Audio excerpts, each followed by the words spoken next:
Good morning, Hampton Academy Sharks. Today is Friday, September 25th, 2015. I'm Alyssa Sestone. And I'm Bella Russell. Today is a blue day.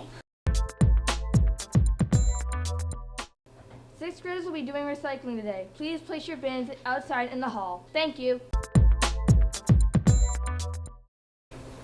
The school store is open Fridays during lunches, and you can get stuff such as this fabulous t-shirt and sweatpants combo, or this amazing sweatshirt.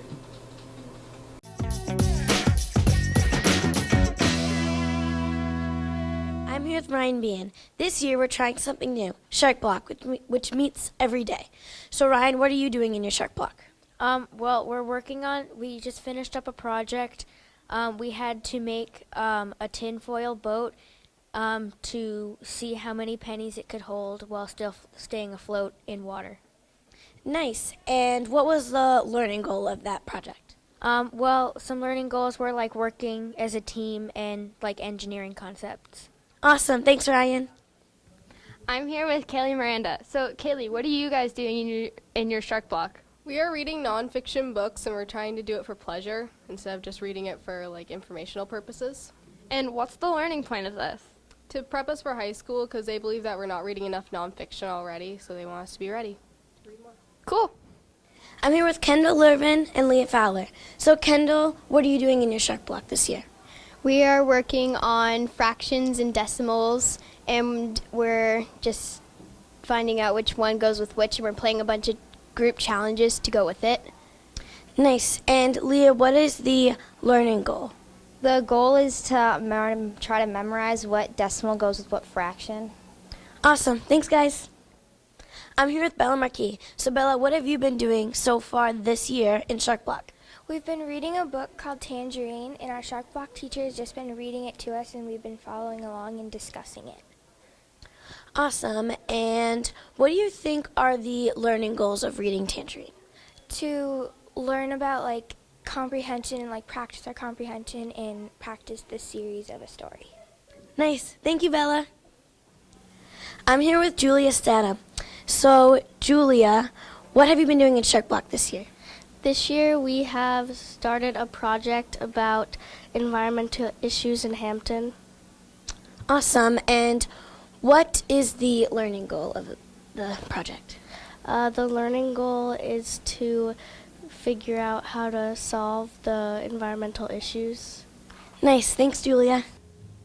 Hi, I'm here with Amanda Heinzelman. So, Amanda, what are you doing in Shark Block right now? For my Shark Block, we're working on doing debates about our own topic that we got to choose with the partner we also got to choose. And what's the learning goal of this? The learning goal of this is to teach us how to do like a real debate like they would do in the government, and to teach us how to like work better in groups. Sounds fun. Thanks.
Every year, there are hundreds of attempts to remove books from schools and libraries.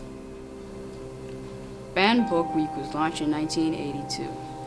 In response to the sudden surge in the number of challenges to the books in schools, bookmarks, bookstores, and libraries, young adults' books were challenged more frequently than any other type of book. These are the books that speak most immediately to young people, dealing with many of the difficult issues that arise in their own lives or in the lives of their friends.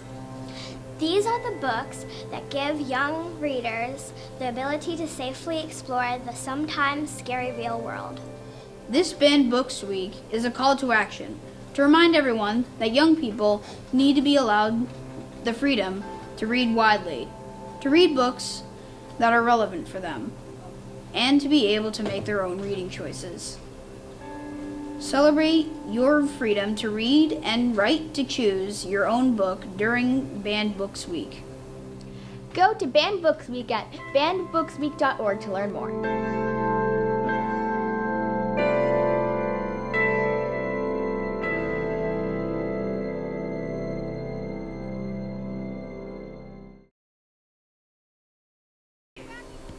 On Monday, the girls soccer team beat CMS 5-4 in overtime, and on Tuesday they beat Sacred Heart 5-3.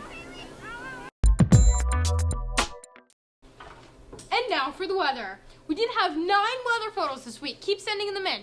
We had a sun setting in Exeter from Brooke AWOL. Thank you, Brooke, for sending that in. We also have a birds flying over Kylie's house Thursday morning. Thank you, Kylie, for continuing to send in those weather photos. We also have the beautiful highlands of Lincoln, New Hampshire over the weekend. Thank you, Kylie. Lincoln is one of my favorite weekend destinations. Beautiful sky, again, from Brooke AWOL. Thank you, Brooke, for sending in those 2 weather photos. We have a majestic late fall sunrise. Thank you, Mr. Doherty, for sending that in. And I shouldn't say late fall because it isn't late fall. And we have another beautiful sunset from Mrs. Strong. Thank you, Mrs. Strong. Sunsets tend to be the theme of today's weather photos. We also have Tuesday's sunset from Mrs. Strong. Again, thank you, Mrs. Strong. We also have a sun ring from Mr. Magnuson and the sun dog as well. Now, that has some pretty interesting history behind it, so us here in the editing department, we decided to look some of it up. Sundogs are a member of a large family of halos created with light interacting with ice crystals in the atmosphere. Sundogs typically appear as 2 subtly colored patches of light to the left and right of the sun, approximately 22 degrees distant, anywhere in the world, and they can be seen anywhere in the world. Now, they're not always obvious or bright. Sundogs are best seen and most conspicuous when the sun is close to the horizon. Thank you, Mr. Magnuson, for sending those wonderful photos in, and thank you all for sending in those great weather photos. So I thought something was interesting. We're going to have a lunar eclipse this Sunday night. It's a rare total lunar eclipse. It's also coincide with the bigger supermoon until November 14th, 2016. That will be the biggest supermoon for a while. That's November 14th of next year. This year, this is going to happen on Sunday night. The eclipse will also make the moon appear red, making it known as the blood moon. Sunday night, we are going to have a scattered clouds. You may be able to see it, you may not be, with a high of 53 degrees. Let's take a look at our 5-day forecast. Nothing but sun, and no, that is not a typo. Friday and Saturday have the same high temperature. That's your amazing weather. I'm Tyler Hughes. Celebrating their birthdays on Saturday are Dan Chilfie, Abby Cross, Griffin O'Keefe, and Timothy O'Leary. Have a happy birthday, Dan, Abby, Griffin, and Tim. And remember, before you speak, Text or email. ask yourself, Is it kind? is it true? And is it necessary? And remember the Academy way. Manage yourself Act responsibly. and respect yourself and others. Go out there and make it a great day.